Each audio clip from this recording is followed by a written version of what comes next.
Something on your mind? What do you think of the Inquisition? I expected more. More men, better equipment. You may have Andraste's favor, but wars are won by men, soldiers. Avoiding war altogether would be ideal. True enough. Still, it never hurts to be prepared. One thing I will say about your men, they're passionate, devoted. You inspire them. Build on that foundation, and you will have an army that makes nations tremble. What do you think about all this trouble between the Mages and Templars? Looking at it from where we stand, it seems inevitable. But that could be hindsight. How many of us actually saw it coming? Either way, I don't think the Chantry will ever recover. What do you think of Haven? It's a war camp that was once a pilgrim's refuge. It's the state of the world though, isn't it? Holy ground turned into a battlefield. Pity about that temple. Would have been nice to see it. What do you think of my advisors? Liliana seems nice. Also a little frightening, but mostly nice. Does Liliana frighten you? Has she said anything to you? No, she hasn't said anything. I'd just rather not offend her. I don't want to wake up with a blade in my kidneys if I can help it.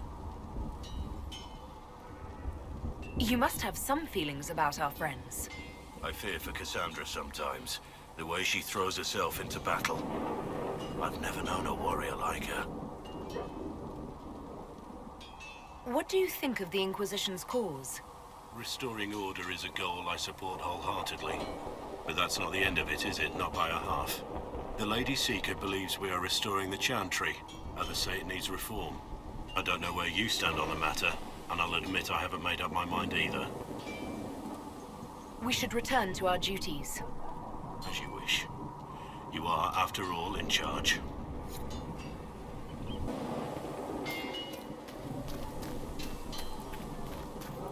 Tell Master Thread the new blade should be ready as soon as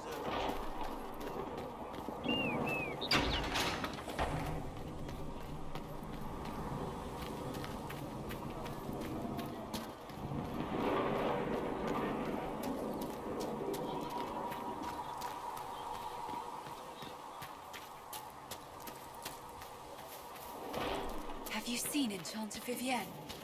That's the picture of the blade should be.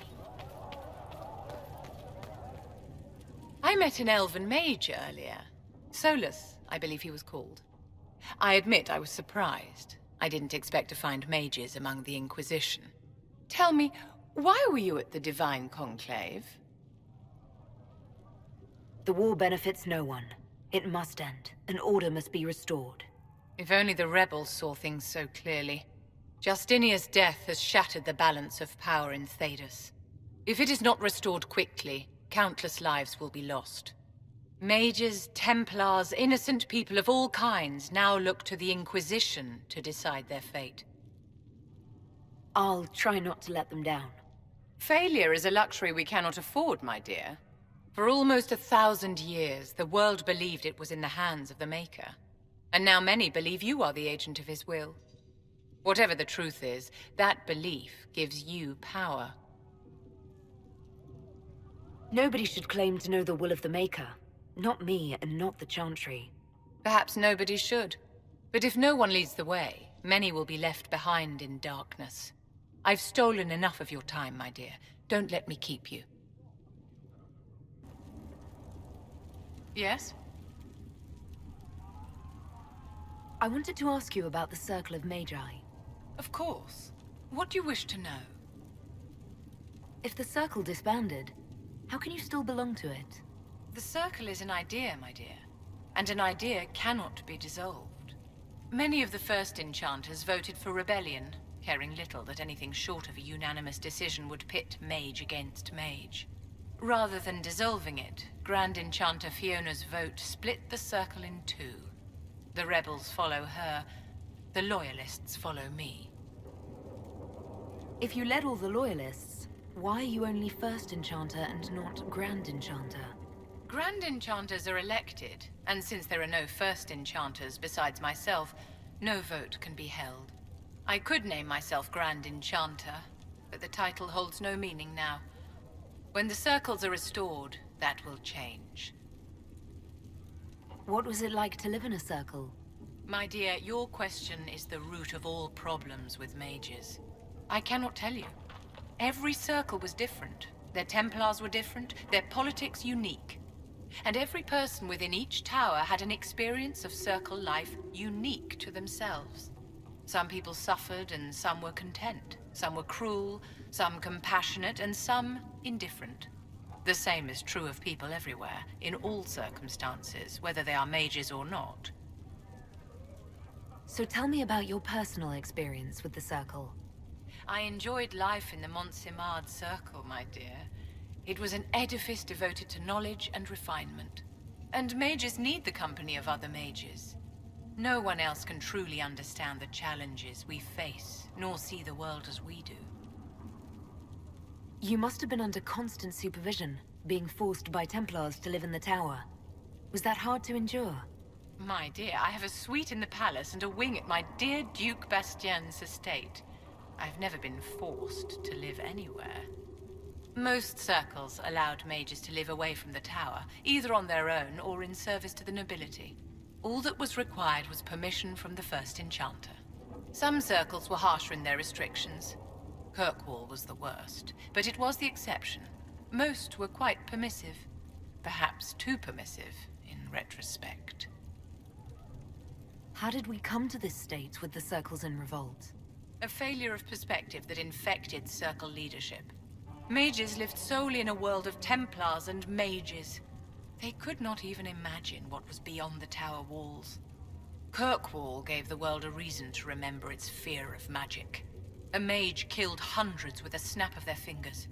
Across Thedas, a new tangible fear of magic grew. Commoners and nobles alike called out to the Chantry for protection.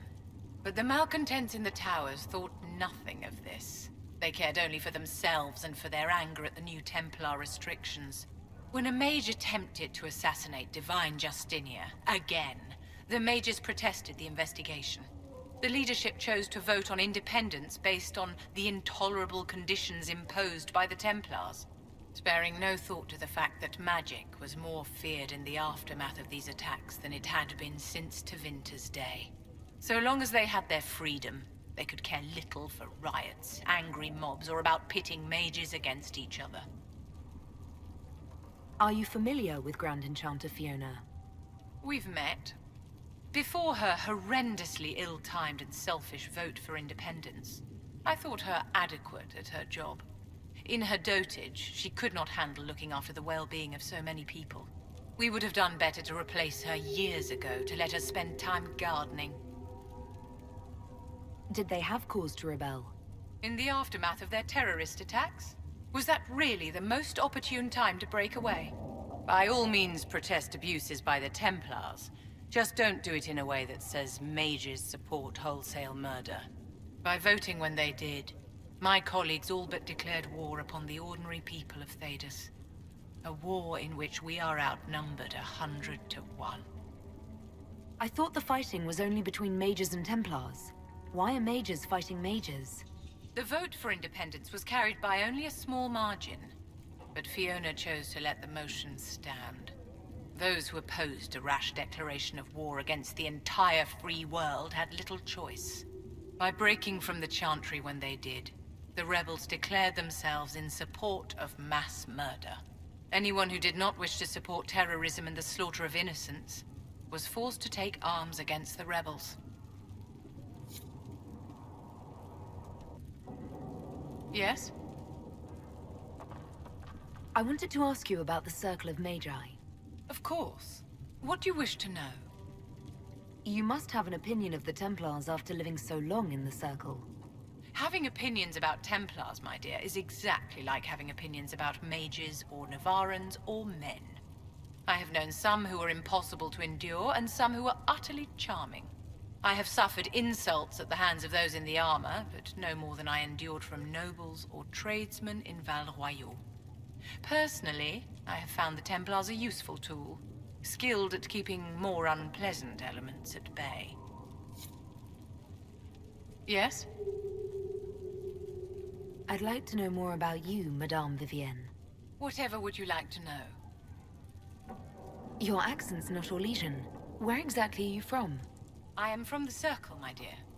One's country of origin rarely matters there. But if you must know, I was born in Wycombe in the Free Marches. I was sent to the Ostwick Circle, but I transferred to Monsignat while still an apprentice. I'm curious how a Circle mage winds up a courtier. Nobody winds up at court, my dear. It takes a great deal of effort to arrive there. I caught the eye of Duke Bastien de Ghislaine, an advantageous connection that opened many doors. When the position of Enchanter to the Imperial Court became vacant, I was able to secure it. You're married to the Duke de Ghislaine? Of course not, my dear. Don't be ridiculous. Marriage is the business of alliance and inheritance. I'm Bastien's mistress. And what does the Duchess de Ghislaine think of this arrangement? We got along quite well. Duchess Nicoline and I used to host musical salons together. She was a great patron of the arts. She passed away from a fever a few years ago, the poor dear. What duties does a court enchanter have? I am tasked with providing assistance to the Empress on arcane matters. Most of my predecessors restricted this to lighting lamps and doing parlor tricks. In such troubled times as these, however, I provide political advice to Her Majesty on the subject of the Mage Rebellion. Yes? Is there anything I can do to help your efforts at restoring the Circle? After the Circles fell, their libraries were plundered by scavengers. 1,000 years of recorded knowledge in the hands of bandits. It makes me sick to think of it. I've received news that some tomes have been located, if you are interested in righting this wrong. I'll look into it for you. If you can take care of this matter, the Circle would be in your debt.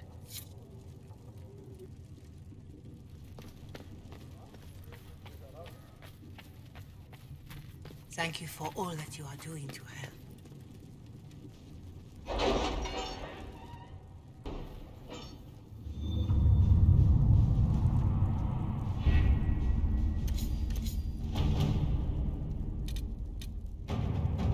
Any word? We don't have the manpower to take the castle. Either we find another way in, or give up this nonsense and go and get the Templars. Redcliffe is in the hands of a Magister. This cannot be allowed to stand. The letter from Alexius asked for the Herald of Andraste by name. It's an obvious trap.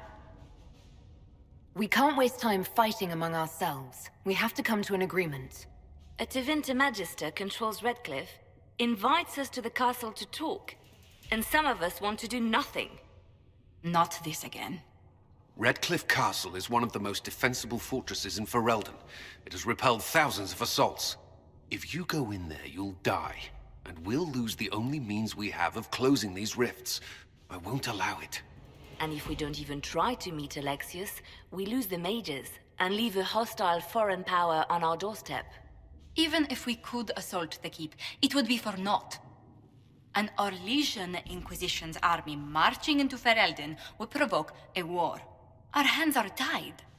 The Magister... has outplayed us. We can't just give up. There has to be something we can do. We cannot accept defeat now. There must be a solution. Where is the Arl of Redcliffe? I'm sure he'd help us get his castle back. After he was displaced, Arl Tegan rode straight for Dunnerin to petition the Crown for help.